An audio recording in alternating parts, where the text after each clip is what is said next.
The massive orbital station stretched across space like a metallic city, its bioluminescent spires reaching toward distant stars. Ambassador Kate Morgan stood at the viewing port of the human transport vessel, watching as the Galactic Council's headquarters grew larger with each passing moment.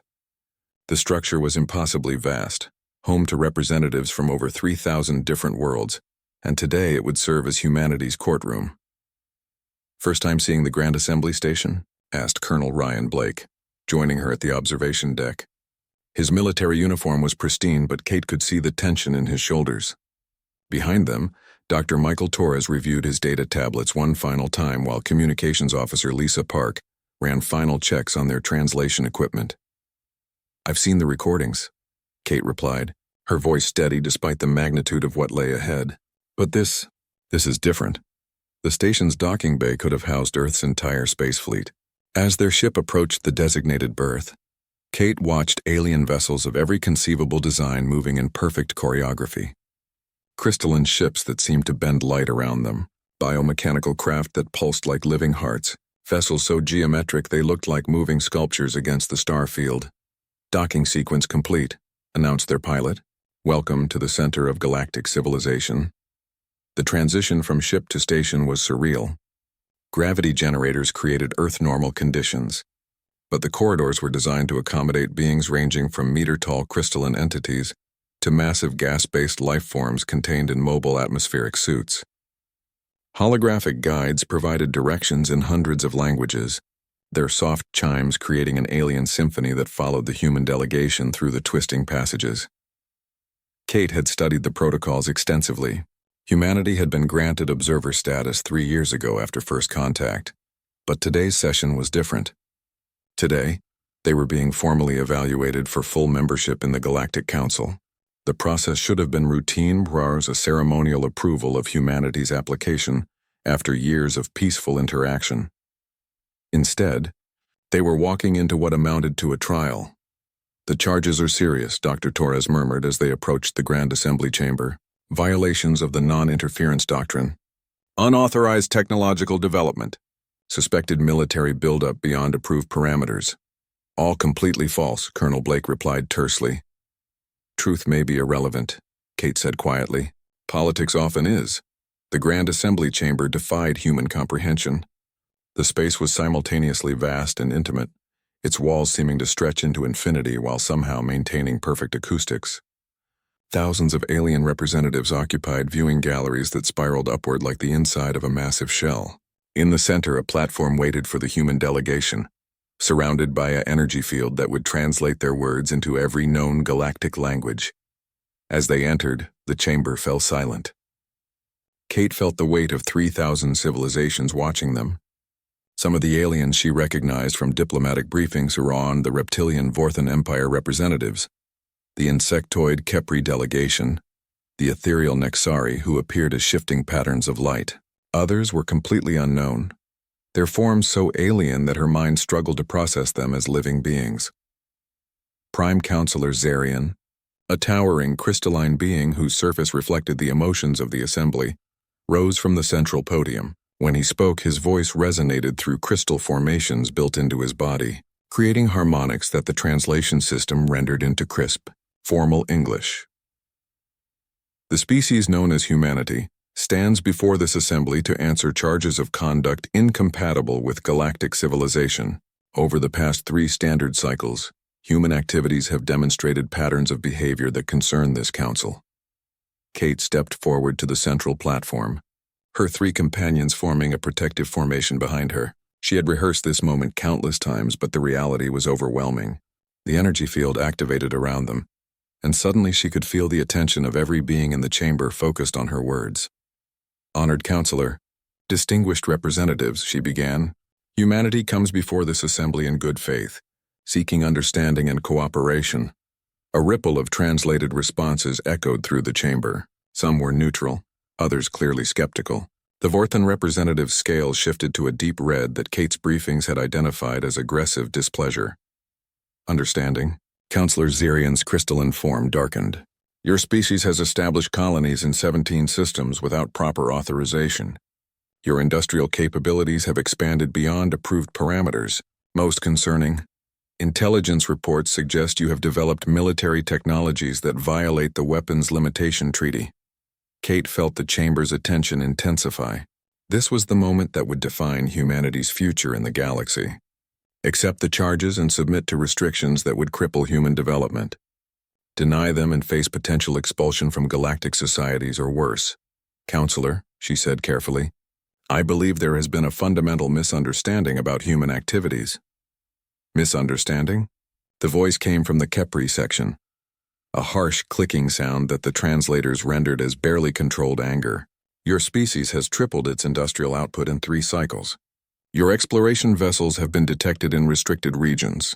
Your homeworld's energy signatures suggest weapons research beyond approved limits. Dr. Torres stepped forward slightly, activating his data pad.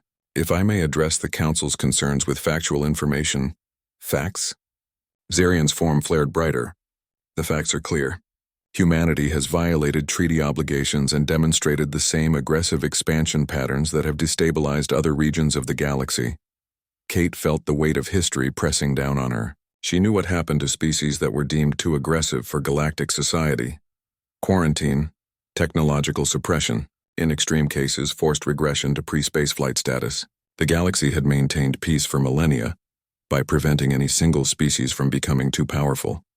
Counselor, she said, her voice carrying clearly through the translation field. Humanity requests the opportunity to present our perspective on these allegations. Perspective?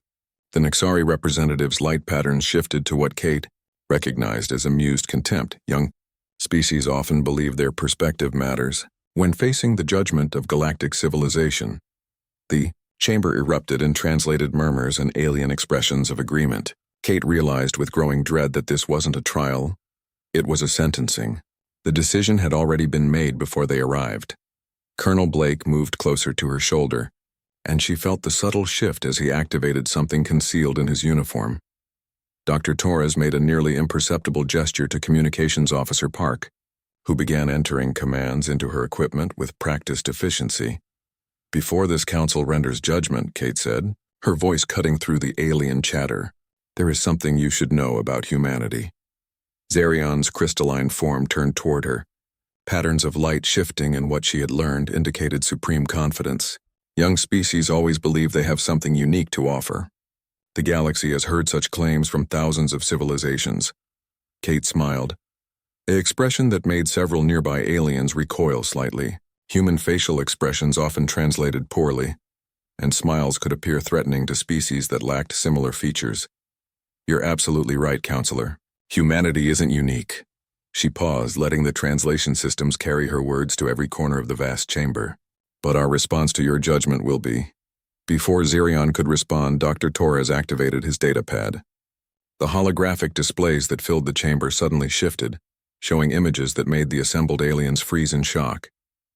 Live feeds from orbit around their homeworlds. All of them.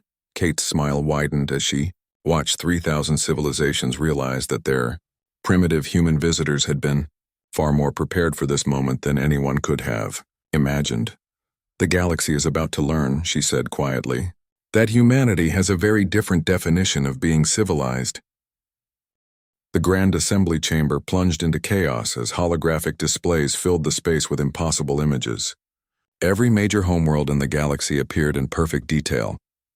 The crystalline cities of Zarian Prime, the floating biodomes of Kepri Central, the energy constructs of the Nexari homeworld.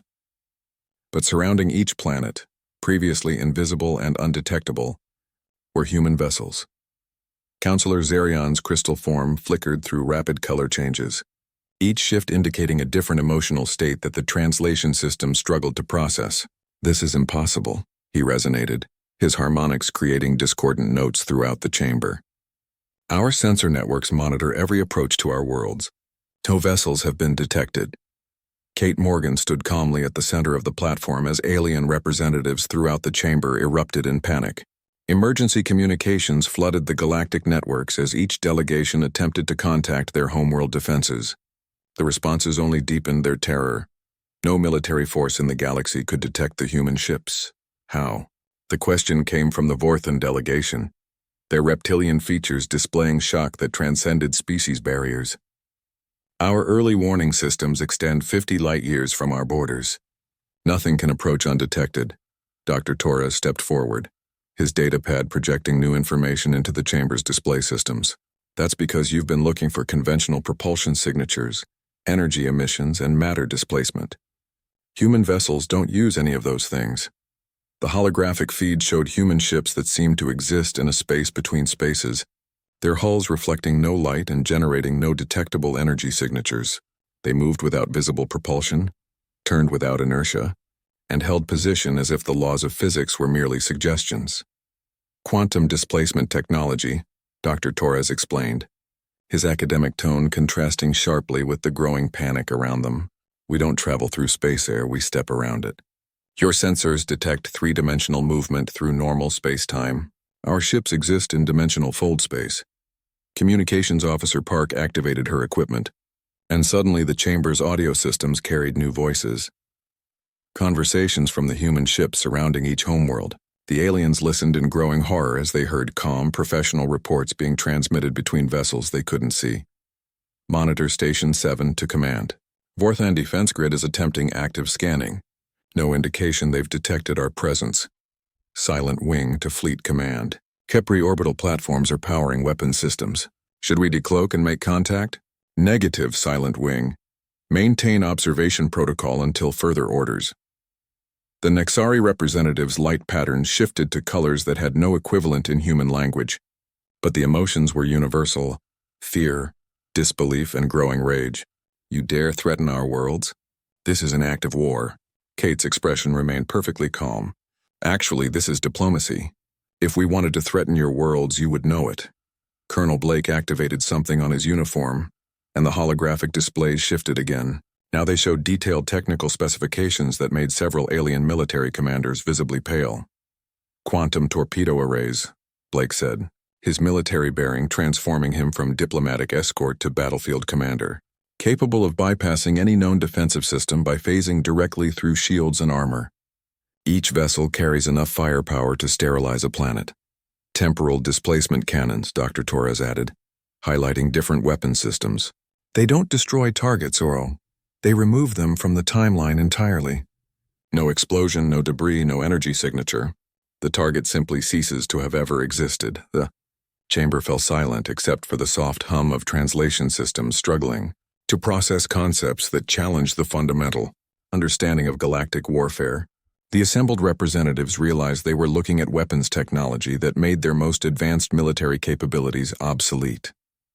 But we didn't come here to demonstrate our weapons, Kate said, her voice carrying clearly through the sudden quiet.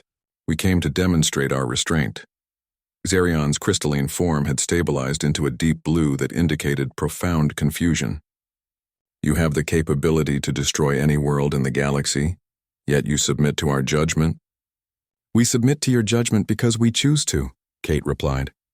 Not because we have to. The distinction sent ripples of translation errors through the chamber as alien linguistic systems struggled with the concept of voluntary submission from a position of absolute strength. Communications Officer Park spoke, for the first time since entering the chamber. For the past 3 years, while you've been monitoring our primitive expansion, our ships have been observing galactic civilization. We've watched your trade routes, studied your military doctrines, analyzed your political structures. New displays filled the chamber, showing the movement patterns of every major fleet in the galaxy, trade schedules that had been closely guarded secrets, military deployment strategies that were supposedly classified at the highest levels, political communications between worlds that thought their diplomatic channels were secure. We know about the Kepri Empire's plan to annex the neutral buffer zones, Dr. Torres said casually. We're aware of the Vorthon Republic's secret weapons development program. We've monitored the resource wars that you've been carefully hiding from your own populations. The alien representative stared at the humans with growing comprehension. These weren't primitive newcomers stumbling into galactic politics. They were intelligence analysts who had been systematically studying every aspect of galactic civilization while appearing to be harmless observers.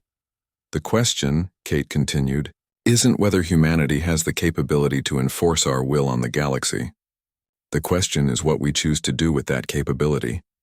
Xerion's form flickered through several colors before settling on a pattern that indicated deep thought. What do you want? It was the first time since entering the chamber that any alien representative had asked what humanity desired, rather than dictating what they would be allowed to have. Kate gestured to her companions, and they moved to stand beside her in a formation that demonstrated unity without aggression. We want exactly what we applied for HFY membership in the Galactic Council. Full participation in galactic civilization, equal treatment as a spacefaring species. And if we refuse? The Vorthan representative's scales had shifted to a pattern indicating barely controlled fear. Then you refuse, Kate said simply. We return to Earth, you maintain your current galactic order, and everyone pretends this conversation never happened. The simplicity of the response created another wave of translation errors. The aliens had expected demands, threats, ultimatums. Instead, they received what appeared to be genuine indifference to their decision. But, Colonel Blake added, his tone remaining conversational, you should understand the long-term implications of that choice. The holographic displays shifted one final time, showing projections of galactic development over the next several centuries. Two timelines appeared side by side, one showing galactic civilization with human participation, another showing it without. The differences were staggering. Human technology could revolutionize interstellar travel, making it possible to cross the galaxy in days rather than months. Human weapons technology could provide absolute defense against external threats. Human industrial capabilities could end resource scarcity across all inhabited worlds. But the timeline without human participation showed something else: or stagnation. The same territorial disputes continuing for centuries. The same resource limitations preventing expansion. The same technological barriers that had constrained galactic civilization for millennia. We're offering partnership, Kate said, but we're not begging for it. The chamber remained silent as 3,000 civilizations contemplated a choice they had never expected to face. Accept humanity as equals and gain access to revolutionary technology.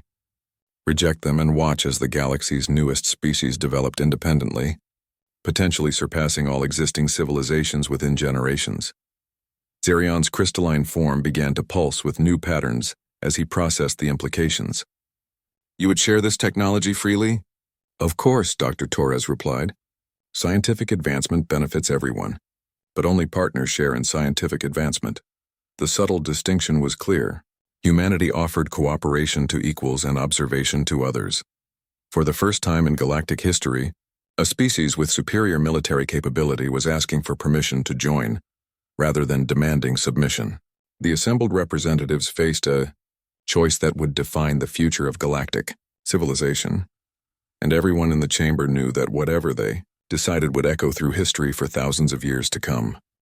The emergency session of the Galactic Council's Inner Circle convened in a secure chamber deep within the station's core. Representatives from the 12 most powerful civilizations sat around a circular table that had witnessed the most critical decisions in galactic history. Today, they faced a choice that could reshape the fundamental structure of interstellar society. Counselor Zerion's crystalline form had settled into a deep amber that indicated intense contemplation. Around the table, the other representatives displayed their own species' versions of profound uncertainty. The Kepri delegation's compound eyes reflected light in rapid patterns while their mandibles clicked in agitated rhythm. The Vorthan Empire's scales had shifted to muted gray, a color that traditionally indicated strategic retreat. The humans wait in the observation chamber, announced High Administrator Kelvik of the Nexari Collective, his light patterns subdued. Their vessels remain in position around our homeworlds, but they have made no aggressive moves. Yet, added General Theron of the Unified Defense Command, his cybernetic implants flickering with incoming data streams. Intelligence reports indicate their ships are conducting detailed scans of our defensive capabilities. Zerion's harmonics created a resonant chord that filled the chamber. They are learning our weaknesses while demonstrating their strengths. Classic military doctrine, but executed with unprecedented sophistication. The holographic display at the center of the table showed a three-dimensional map of the galaxy, with human vessels marked as red indicators. Over 300 ships were positioned throughout civilized space, each one maintaining perfect surveillance of major worlds and strategic installations. How did they achieve this level of technological advancement? Asked Counselor Vexara of the Academic Conclave. her bioluminescent tendrils pulsing with frustrated curiosity. 3 standard cycles ago, they had barely achieved stable fusion reactors. Now they possess technology that surpasses our understanding. Dr. Yilan, the Council's chief scientific advisor, activated his personal display unit. Analysis of their vessel signatures suggests they have developed applications of quantum mechanics that we dismissed as theoretical impossibilities. Dimensional folding, temporal manipulation, matter-energy conversion at the subatomic level. Impossible theories that are apparently very possible, Zerion observed, his crystal structure shifting to darker hues. The question becomes whether we can coexist with a species that has achieved such rapid advancement. General Theron leaned forward, his mechanical components whirring softly. Military assessment indicates that human technology represents a paradigm shift in galactic power balance. Their vessels could neutralize our combined fleets without taking casualties, which raises the critical question, interjected Trade Coordinator Zilf of the Economic Union. Why haven't they simply taken control? Species with overwhelming military advantage traditionally impose their will on weaker civilizations.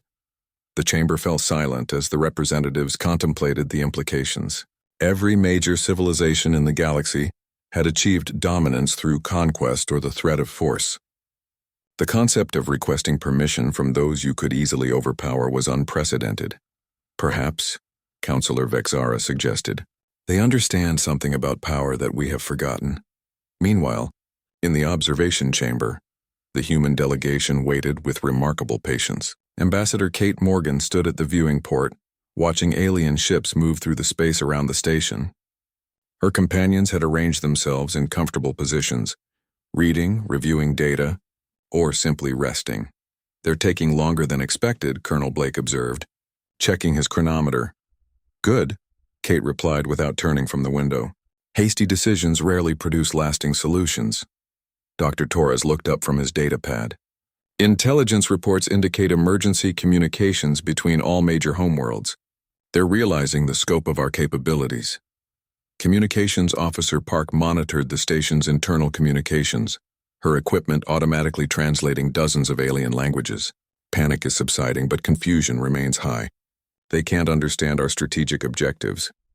Because our strategy challenges their fundamental assumptions about power, Kate said. Every species in galactic history has used superior technology to dominate others. We're using it to request cooperation. Back in the inner circle chamber, the debate continued. Economic projections showed that human technological advancement could revolutionize galactic civilization. Energy problems that had constrained development for millennia could be solved. Transportation improvements could unite the galaxy in ways previously impossible. Resource limitations could become irrelevant. But at what cost? General Theron demanded.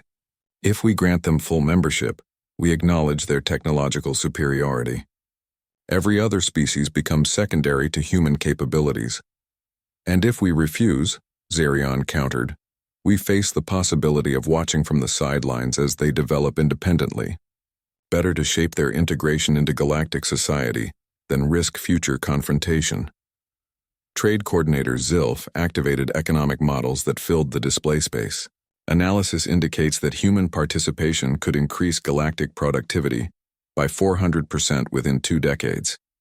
Resource distribution could become perfectly efficient. Interstellar commerce could expand beyond current limitations. Assuming they share their technology freely, Councillor Vexara noted. Their offer of partnership could be a facade concealing imperial ambitions. Dr. Yilan highlighted communication intercepts from the human vessels. Analysis of their ship-to-ship communications indicates no discussion of territorial expansion or resource acquisition. Their concerns appear focused on scientific research and defensive positioning. The evidence was compelling but confusing. Human behavior didn't match any established pattern of species advancement. They possessed overwhelming military superiority, but showed no interest in using it for conquest. They had revolutionary technology but offered to share it freely. They could dictate terms to the galaxy but instead requested permission to participate. There is another possibility, Zerion said slowly, his crystal form flickering through contemplative patterns. They may represent an evolutionary advancement not just in technology, but in political philosophy. The suggestion sent ripples of translation errors through the chamber's linguistic systems. The concept of evolutionary advancement in governance challenged basic assumptions about species development. Elaborate, requested High Administrator Kelvik. Every major civilization has followed the same pattern, Zarian explained. Develop technology, expand territory, compete for resources, dominate weaker species. It's a universal constant that we've observed across thousands of civilizations.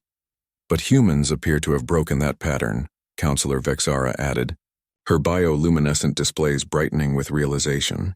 They've achieved technological dominance but seek cooperation rather than conquest. General Theron's cybernetic systems processed vast amounts of historical data. If accurate, this represents the first example of a post-competitive civilization, a species that has advanced beyond the need to dominate others. The implications were staggering. If humanity had truly evolved beyond competitive expansion, they could serve as a model for galactic civilization's future development. Their technology could provide the abundance that eliminated resource competition between species. The vote, Zarian announced, his harmonics filling the chamber with resonant certainty, all in favor of granting humanity full membership status with immediate effect. One by one, the representatives of galactic civilization chose the future. The decision was unanimous. When the Inner Circle's decision reached the human delegation, Kate Morgan simply nodded as if she had expected nothing. Else inform our ships, she told. Communications Officer Park. Begin Phase 2. As alien, representatives celebrated what they believed was the conclusion of negotiations. Humanity prepared to demonstrate that joining galactic civilization had been only the beginning of their plans for the future. The galaxy had accepted them as equals. Now they would discover what equality with humanity actually meant. 3 months after humanity's admission to the Galactic Council, the true scope of their capabilities began to manifest across civilized space. What the aliens had witnessed in the Council chamber was merely the opening, demonstration of a technological revolution that would transform every aspect of galactic society. Admiral Korvex of the Hegemony Defense Fleet stood on the bridge of his flagship, staring at readings that defied comprehension. The massive human construction project in the Kepler sector had appeared seemingly overnight. A space-based facility that dwarfed anything in recorded galactic history. Status report, he commanded, his forearms gesturing in the ritual of command that had remained unchanged for centuries. Sir, his sensor operator replied, her bioluminescent patches flickering with confusion. The human facility spans approximately 2,000 kilometers in diameter. It appears to be a manufacturing complex, but the energy readings are unlike anything in our databases. Through the view screen, the structure resembled a metallic flower blooming in the vacuum of space. Countless robotic systems moved in perfect coordination, assembling components that materialized from quantum foundries. Ships emerged from construction bays fully formed, as if they had been grown rather than built. How did they construct something this massive without us detecting the construction process? Admiral Korvex demanded. Unknown, sir. Our monitoring stations detected no material transport, no construction vessels, no energy signatures associated with large-scale manufacturing. Dr. Elena Vasquez, the human liaison assigned to the Hegemony Fleet, stepped forward from her observation position. Her presence on alien warships had initially been resented, but her technical expertise had quickly proven invaluable. Molecular assembly, she explained simply. We don't transport materials, or we convert local matter into required components at the atomic level. The facility you're observing assembled itself from asteroid matter and interstellar hydrogen. Admiral Korvex's translator struggled with concepts that challenged basic understanding of manufacturing. You created a structure this size from space dust? And cosmic radiation, Dr. Vasquez added cheerfully. Fusion reactions provide the energy. Quantum manipulators rearrange atomic structures and automated systems direct the construction process. Total construction time was approximately 72 hours. The implications staggered the alien commander. If humans could create massive industrial facilities from raw cosmic matter in 3 days, traditional concepts of resource limitation and construction timeframes became meaningless. Similar scenes played out across the galaxy as human technology integration proceeded at unprecedented speed. On the Nixari homeworld, energy distribution networks that had operated unchanged for millennia, were being replaced with quantum power transfer systems that eliminated transmission losses entirely. Counselor Sefin of the Nexari Collective observed the installation process from his personal transport, watching as human technicians worked alongside local engineers. The humans required no environmental suits, their modified physiology allowing them to function in conditions that would be lethal to most galactic species. The power output exceeds our planetary requirements by a factor of 10, reported his chief engineer, her light patterns displaying amazement. Their quantum generators could provide unlimited energy to every world in our system. And they're installing them freely? Sefin asked, still struggling to understand human motivations. Completely freely. They request only permission to establish monitoring stations to ensure optimal performance. On the Kepri homeworld, agricultural revolution proceeded with equal speed. Dr. James Wright supervised the installation of atmospheric processors that could optimize planetary climate conditions with precision impossible using conventional technology. Queen Mantix observed the process through her compound eyes, her mandibles clicking in rapid patterns that indicated deep thought. Your machines can control weather patterns across an entire continent? Weather, atmospheric composition, soil nutrients, seasonal cycles, Dr. Wright confirmed. Climate optimization increases agricultural productivity by approximately 800%, while eliminating the need for artificial fertilizers or pest control. The cost? Information sharing. We learn about your agricultural techniques while you learn about our environmental management systems. The pattern repeated on world after world. Human technology solved problems that had constrained galactic civilization for millennia, but always as partnerships rather than impositions. Energy abundance replaced scarcity economics. Transportation improvements reduced interstellar journey times from months to days. Communication systems enabled instantaneous contact across galactic distances. But the most profound changes occurred in space itself. The human vessel Prometheus arrived at the galactic rim, carrying cargo that would redefine the boundaries of civilized space. Captain Sarah Chen stood on the bridge as her ship approached the construction site for humanity's most ambitious project. Hyperspace beacon network coming online, reported her navigation officer. All stations report ready for activation. The project had taken months to complete, a network of quantum beacons positioned throughout the galaxy that would create stable corridors through hyperspace. Travel between any 2 points in the galaxy would be reduced to hours rather than years. Begin activation sequence, Captain Chen commanded. Across the galaxy, beacons powered up simultaneously. Space itself seemed to ripple as quantum fields aligned, creating pathways through dimensions that bypassed normal space-time entirely. The effect was visible from every major world as aurora-like displays filled the skies. On the Galactic Council Station, representatives watched in awe as their understanding of cosmic geography changed forever. The galaxy had effectively shrunk to the size of a single solar system in terms of travel time. Counselor Zerion's crystalline form blazed with patterns of amazement. They have connected every inhabited world in the galaxy with instantaneous transportation. More than that, observed Dr. Yilan, reviewing the technical specifications. They've created the infrastructure for galactic unification, cultural exchange, economic integration, scientific collaboration, all become practical on a scale never before achieved. Ambassador Kate Morgan addressed the Council from her position as humanity's primary representative. The beacon network is operational and available to all galactic civilizations. There are no usage fees, no access restrictions, no territorial limitations. Why? Asked Counselor Vexara, her bioluminescent tendrils pulsing with confusion. This technology could ensure human dominance over all interstellar commerce and travel. Because dominance was never our objective, Kate replied. Galactic civilization's advancement benefits everyone, including humanity. The response challenged every assumption about species interaction that had governed galactic politics for thousands of years.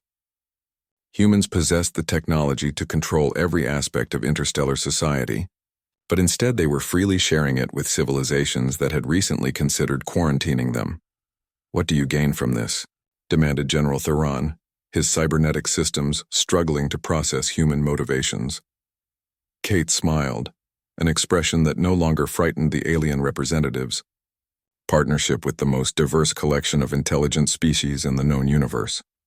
Scientific collaboration that will accelerate discovery beyond anything any single species could achieve. Cultural exchange that enriches human understanding of existence itself. She paused, looking around the chamber at representatives who were beginning to understand that humanity's concept of wealth extended far beyond material resources. We gain the opportunity to explore the universe with friends instead of conquering it alone. As reports flooded in from across the galaxy, describing the transformation of civilized space, the assembled representatives realized that humanity's admission to the Galactic Council hadn't been the end of negotiations. It had been the beginning of a new age of galactic civilization, and humanity had just demonstrated that they intended to lead that age not through conquest, but through inspiration. 1 year after humanity's integration into galactic civilization, the universe faced its first test of the new alliance. The crisis arrived without warning. Detected by long-range sensors positioned at the galaxy's edge, a massive fleet of unknown vessels approaching from intergalactic space. Admiral Marcus Kane stood in the Unified Defense Command Center, a facility that had been constructed using combined human and alien technology. Representatives from every major civilization worked side by side, their differences in physiology and thought processes creating a command structure unlike anything in galactic history.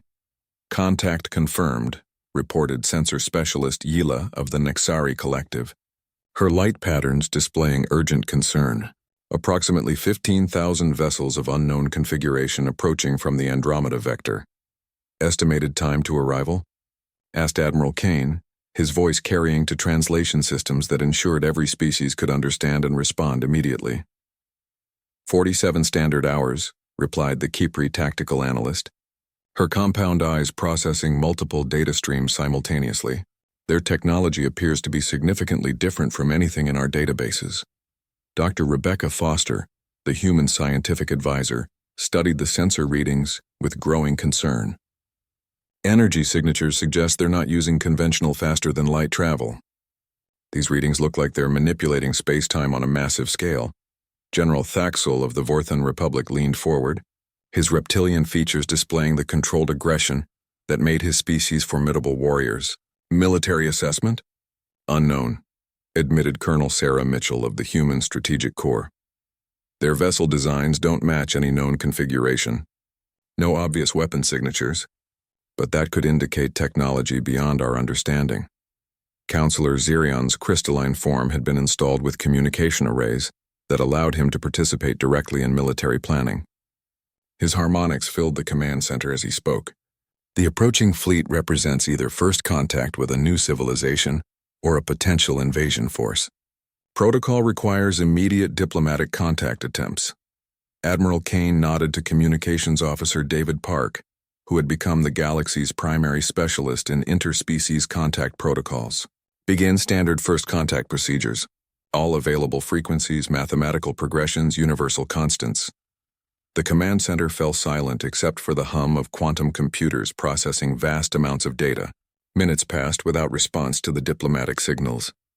Then, without warning, every communication system in the galaxy received the same transmission. The message appeared as text, audio, and energy patterns that suggested the senders understood the diversity of galactic communication methods. When translated, the message was terrifyingly simple. Prepare for harvest. Harvest? Dr. Foster's voice carried a chill that needed no translation. They're not here for diplomatic contact. Admiral Kane activated the emergency communication network that connected every major world in the galaxy. All stations, this is Unified Defense Command. Implement Defensive Protocol Omega. All available fleets report to designated rally points. The response was immediate and unprecedented. Human vessels emerged from dimensional fold space around every strategic location. Alien fleets that had never operated together began forming joint formations, according to battle plans that had been developed through months of cooperative training. Fleet status report. Admiral Kane requested. Human contributions, 300 quantum displacement vessels, armed with temporal torpedoes and dimensional cannons, reported Colonel Mitchell. Estimated combat effectiveness against known threats, 97%. Nexari Collective.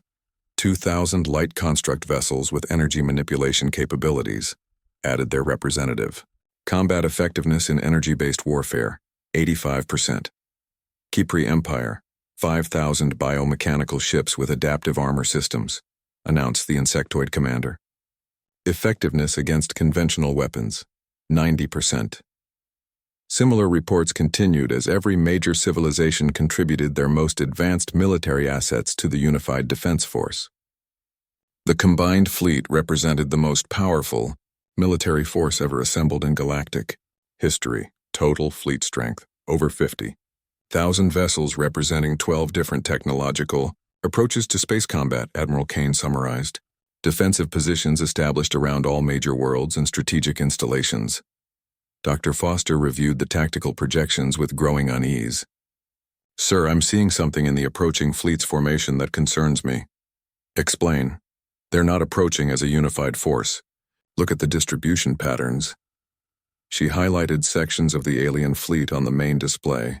These formations suggest they expect to encounter organized resistance. They've studied our defensive capabilities. The implication sent a chill through the command center. If the approaching force had intelligence about galactic military capabilities, they had been planning this operation for an extended period. How long have they been watching us? Admiral Kane asked the question everyone was thinking. Before anyone could respond, the alien fleet stopped. 50 light-years from the galaxy's edge, 15,000 unknown vessels simply halted their advance and remained motionless in space. Sir, sensor specialist Yila reported, her light patterns flickering with confusion. They've ceased all forward movement. No energy emissions, no communications, no apparent activity. Waiting, General Thaxel observed, his tactical experience recognizing a classic military strategy. They're waiting for us to reveal our capabilities. Admiral Kane understood immediately. They want us to attack first. Learn our technology, study our tactics, then respond with superior force. So we don't attack, Colonel Mitchell suggested. Force them to make the first move. Or, Dr. Foster said quietly, we do something they don't expect. Every representative in the command center turned toward the human scientist. Her expression displayed the kind of dangerous confidence that had become associated with human strategic thinking. Explain, Admiral Kane requested. They're expecting either immediate attack or defensive positioning. Both responses give them the information they need to plan their assault. Dr. Foster activated the holographic display, showing the positions of both fleets. But there's a third option, which is, we invite them to dinner. The translation system struggled with the concept, creating a moment of confused silence before the meaning became clear. Diplomatic contact, Counselor Zerion resonated with harmonics indicating understanding. Approach their fleet with diplomatic intentions. Not just diplomatic contact, Dr. Foster clarified. Full cultural exchange protocol. Music, art, literature, scientific theory, philosophical discussion. Everything that makes civilizations worth preserving. Admiral Kane considered the proposal. It was either brilliantly innovative or completely insane. You want to convince an invasion fleet to abandon their mission through cultural exchange? I want to demonstrate that we have something more valuable than anything they could take by force, Dr. Foster replied. The combined knowledge and creativity of 12 different civilizations working together. The plan that emerged over the next several hours challenged every assumption about military strategy. Instead of weapons, the unified fleet would approach the alien force carrying the greatest achievements of galactic civilization. Art, music, scientific discoveries, philosophical insights, technological innovations I saw in everything that made their diverse species unique. If they're here to harvest resources, Dr. Foster explained as the cultural exchange fleet prepared to depart, we show them that the greatest resource in the galaxy is the cooperative creativity of different species working together. Admiral Kane watched as human ships loaded with quantum art. Installations joined Nixari vessels carrying light symphony compositions and Kepri bioships containing living sculpture gardens. The most diverse fleet in galactic history departed not for battle, but for the most ambitious diplomatic mission ever attempted. Status report, he requested, as the cultural exchange fleet approached the alien force. Sir, Communications Officer Park reported, his voice filled with amazement. They're responding, not with weapons as with their own cultural transmissions. The alien fleet began broadcasting art, music, and scientific discoveries from their own civilization. What had begun as a potential invasion became the largest intergalactic cultural festival in known history. 6 hours later, when the alien fleet departed peacefully, they carried with them the combined knowledge of galactic civilization. In return, they had shared advances in dimensional engineering and temporal mechanics that would revolutionize galactic technology. Mission report. Admiral Kane requested from Dr. Foster upon her return. They weren't invaders, she replied with a smile that had become humanity's signature expression. They were explorers, looking for signs of intelligent life worth meeting. And they found it? They found something better. They found 12 different types of intelligence working together to create something greater than any of them could achieve alone.